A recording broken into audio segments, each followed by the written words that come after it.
मते गोटे कथा कह कि रावण पुतली के जलाले तुमको काना मिलुछे कि रावण पुतली के जलाले तुमको काना मिलुछे अरे जलावाल अच्छे तो हे पापी मन को जलो हे हत्याकार मन को जला हो जे कम से कम जेन भाई जेन बहन मानकर जीवन जाइछे दुष्कर्म करी मारी देछन सेमानकर आत्मा के हेले शांति मिलवा नहीं रावण पुतली के जलाले मर्दांगी देखे हेले हाँ भल आए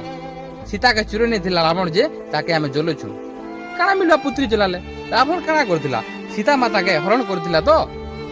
कहसन कि आंगठी गोटे छीथिला पर जे आंगठी जली गला हेतकी तो खाली और जेन माने अत्याचार करूछन रेप करी मारी दिया जइसे हमर बहन मानकू हमर नारी मानकू हमर ई संसार रो जेन अत्याचार होइछे सेटा तुम नाखि तिनी दिसबार